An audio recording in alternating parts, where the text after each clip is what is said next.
सबसे पहले बात करते हैं इस वक्त की बड़ी खबर की, फिर जानेंगे कि कल बाजार में कौन से लेवल्स काम करते हुए दिखाई देंगे। सबसे पहले बात करते हैं भारतीय बाजारों की, तो इंडस्ट्रियल प्रोडक्शन के आंकड़े आते हुए दिखाई दिए, इन्फ्लेशन के आंकड़े आते हुए दिखाई दिए। सबसे पहले इन्फ्लेशन के आंकड़ों की बात करें तो प्रीवियसली 5.49 का आंकड़ा आपको देखने को मिल रहा होगा, लेकिन एक्सपेक्टेड इस बार 5.81 का था, लेकिन आया इन दोनों से ही बढ़कर और 6.21 की ज़बरदस्त इन्फ्लेशन में बढ़ोतरी आपको स्क्रीन पर देखने को मिल जाएगी। यानी कि इन्फ्लेशन का डेटा काफ़ी ज़बरदस्त जो कि 14 महीने की ऊंचाई पर जाता हुआ दिखाई दिया है।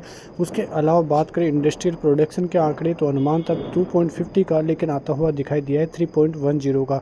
तो ये जो IIP के नतीजे थे ये तो फिर भी ठीक आते हुए दिखाई दिए, लेकिन जो इन्फ्लेशन है अब लगातार बढ़ोतरी ही दिखाता हुआ दिखाई दे रहा है। जिस प्रकार से RBI गवर्नर ने भी चिंताएं जताई थी कि अक्टूबर का महीना इन्फ्लेशन के लिए काफ़ी नेगेटिव रह सकता है, उसी प्रकार आंकड़ा भी आता हुआ दिखाई दिया और इन्फ्लेशन में ज़बरदस्त बढ़ोतरी देखने को मिली। लेकिन उनका ये भी मानना था कि अक्टूबर का महीना ही नेगेटिव होगा, उसके बाद सब कुछ पॉजिटिव होने के संकेत मिलते हुए दिखाई देंगे। अब बात करें इन्फ्लेशन के बाद, कल अमेरिकी बाज़ारों में इन्फ्लेशन के आंकड़े आने हैं, तो उस पर भी आपकी नज़र रहनी चाहिए। उसके अलावा बात करें अब लेवल्स की, सबसे जो है इम्पोर्टेंट डेटा FIS की तरफ से आज भी लगभग 3000 करोड़ की सेलिंग देखने को मिली है, और उसकी बदौलत आप देखोगे तो केवल 1800 करोड़ की ही बाइंग देखने को मिली है। तो आज भी FIS ने ज़बरदस्त तरीके से सेलिंग की है। तो ये नवंबर का महीना मिनिमम 3000 करोड़ की डेली सेलिंग के साथ ही अभी चलता हुआ आपको नज़र आएगा।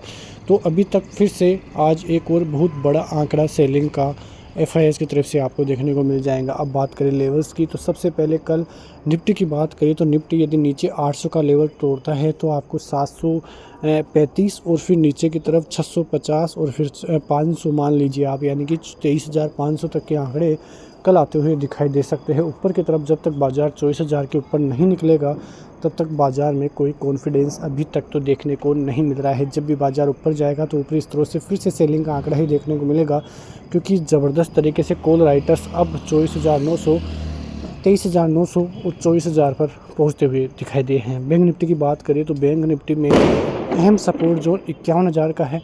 51,000 का वो सपोर्ट जोन है जहां पर पहले भी निफ्टी 3 से 4 बार आता हुआ दिखाई दिया था, सपोर्ट लिया और उसके बाद ज़बरदस्त तरीके से ऊपर जाता हुआ दिखाई दिया। फिर से सपोर्ट जोन पर आ चुका है बाजार 51,000 पर, वो टूटता है तो आपको फिर 50,800 और 50,650 के लेवल्स देखने को मिलेंगे। उससे नीचे जाता है तो आपका अक्टूबर का लो जो कि करीब 50,100 से 200 के बीच में है, वो काम करता हुआ दिखाई देगा। और यदि वो भी टूटेगा तो फिर आप मानना कि बाज़ार के लिए, बैंक निफ्टी के लिए काफ़ी नेगेटिव संकेत आने वाले दिनों में देखने को मिल सकते हैं। उसके बाद रेजिस्टेंस जोन की बात करें तो सबसे पहला रेजिस्टेंस जोन होगा 51,400 का।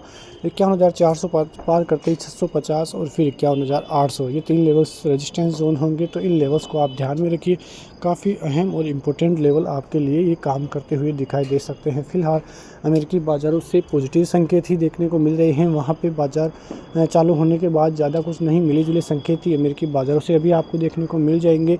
पिछले 4 से 5 सेशन में अमेरिकी बाज़ार ज़बरदस्त तेज़ी का मूड माहौल दिखा रहे हैं, लेकिन उसका कोई भी असर भारतीय बाज़ारों पर फिलहाल पड़ता हुआ दिखाई नहीं दे रहा है। अमेरिकी बाज़ारों के अलावा देखें तो क्रूड ऑयल भी ठीक ठाक चलता हुआ दिखाई दे रहा है। ट्रंप के राष्ट्रपति बनने के बाद क्रूड ऑयल में गिरावट देखने को मिल रही है, गोल्ड में गिरावट देखने को मिल रही है, सिल्वर में भी अच्छी खासी गिरावट का मूड माहौल देखने को मिल रहा है। अब ये देखना होगा कि बाज़ार किस तरीके से नीचे से ऊपर आने की कोशिश करता है और फिर से सेलिंग का मूड माहौल बनता है। तो अभी सेलिंग का मूड माहौल ये नेगेटिव मूड माहौल ये, तो नज़र बनाए रखिए। मिलते हैं नेक्स्ट वीडियो में, तब तक के लिए नमस्कार। जय हिंद, जय भारत, वंदे मातरम।